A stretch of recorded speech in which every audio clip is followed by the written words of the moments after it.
આજે બનાવીશું વધેલા ભાતમાંથી એકદમ ટેસ્ટી નાસ્તો, જે માત્ર 10 મિનિટમાં બની જાય છે અને ખરેખર એટલો ટેસ્ટી બને છે કે તમારા વધેલા ભાત પણ ખૂટી જશે. તો સૌથી પહેલાં મારી ચેનલ ફૂડ વિથ ફાલ્ગુનીને સબસ્ક્રાઈબ કરી દો અને પાસે આવેલો બેલ આઇકન દબાવીને ઓલ પર ક્લિક કરી દો, એટલે મારી રેસિપીના બધા નોટિફિકેશન તમને સમયસર મળતા રહે.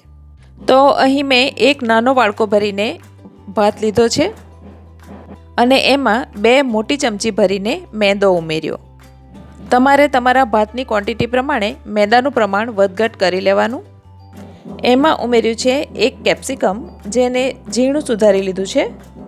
મેં એમાં લગભગ એવી વસ્તુઓ જ ઉમેરી છે જે ઘરમાં હોય જ છે. હવે અહીં મેં 2 તીખા લીલા મરચાં લીધા છે, જેને પણ ઝીણા સુધારી લીધા છે અને એ તમારે તમારી જોઈતી તીખાશ પ્રમાણે વધતા ઓછા કરી લેવાના. સાથે લીધી છે ઝીણી સુધારેલી કોથમીર, એ પણ તમારે તમારી રુચિ પ્રમાણે વધતી ઓછી કરી લેવાની. અડધી ચમચી લીધો છે મરીનો પાવડર. હવે અહીં મેં 1 ચીઝ ક્યુબને છીણીને ઉમેરી લીધું છે. ચીઝ એમાં જરૂરથી નાખજો ફ્રેન્ડ્સ, ચીઝનો સ્વાદ એમાં ખૂબ જ સરસ લાગે છે અને ચીઝ નાખશો તો બાળકોને પણ ખૂબ જ ગમશે. આ સિવાય તમારી પાસે જો પનીર હોય તો પનીરને પણ છીણીને ઉમેરી શકાય. 5 ચમચી જેટલી ઉમેરી છે ખાંડ અને 5 ચમચી ઉમેર્યું છે મીઠું. અહીં મીઠું તમારે તમારા સ્વાદ અનુસાર ઉમેરી દેવાનું. મેં ભાતમાં પણ થોડું મીઠું ઉમેર્યું હતું અને ચીઝમાં પણ થોડું મીઠું હોય છે, તો એ હિસાબે મેં 5 ચમચી મીઠું ઉમેર્યું છે. હવે બધી વસ્તુઓને પહેલાં તો સરસ રીતે મસળી લેવાનું. આપણે એની નાની નાની ચપટી ટીકીઓ બનાવીશું, તો બને ત્યાં સુધી આપણને એમાં પાણી ઉમેરવાની જરૂર નહીં પડશે. છતાં પણ જો બેટર ઢીલું તમને લાગે તો અંદર થોડો મેંદો ઉમેરી દેવાનો અને વિખેરાય છે અને બાઇન્ડ નથી થતું એવું લાગે તો અડધી ચમચી અથવા 1 ચમચી જેટલું પાણી ઉમેરી દેવાનું. હવે પહેલાં તો હાથને સરસ રીતે ધોઈ નાખવાના અને ત્યાર પછી હથેળીમાં થોડું તેલ લઈને આ રીતે એની ચપટી ટીકીઓ વાળી દેવાની. આપણે એને શેલો ફ્રાય કરીશું તો એના માટે આપણે ચપટી ટીકીઓ કરીશું. જો તમારે એને ડીપ ફ્રાય કરવી હોય તો એના મૂઠિયા પણ વાળી શકાય. આ રીતે બધા બેટરમાંથી સૌથી પહેલાં તો ટીકીઓ બનાવી દેવાની.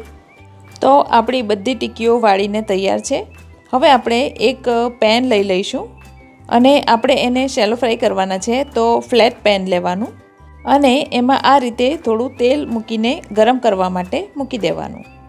હવે અહીં મેં લીધો છે થોડો ચોખાનો લોટ. ચોખાના લોટની જગ્યાએ તમે કોર્નફ્લોર પણ લઈ શકો છો અને બધી ટીકીઓને ચોખાના લોટની અંદર આપણે રગદોળી દઈશું.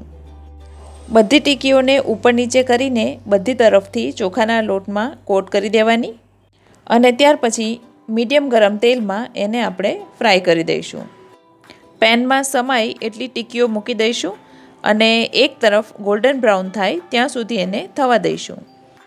ગેસની આંચ મીડિયમ ટુ હાઈ રાખીશું અને એક તરફ સોનેરી રંગની થાય એટલે આપણે એને પલટાવી દઈશું અને બંને બાજુ ગોલ્ડન બ્રાઉન થાય અને સરસ ક્રિસ્પી થાય ત્યાં સુધી આપણે એને ફ્રાય કરીશું. તો 2 થી 3 મિનિટ થઈ છે અને ટીકીઓનો એક બેચ તળાઈને તૈયાર થઈ ગયો છે અને એની મોઢામાં પાણી આવે એવી સુગંધ આખા ઘરમાં ફેલાઈ ગઈ છે. આ ટીકીઓને તમે ટોમેટો કેચઅપ અથવા સિઝવાન ચટણી સાથે પણ ખાઈ શકો છો અથવા ગ્રીન ચટણી સાથે પણ ખાઈ શકો છો, અથવા તો ગરમા ગરમ ટીકીઓને સાંજની ચા સાથે ખાઈએ ને તો ચા પીવાની પણ મજા આવી જશે.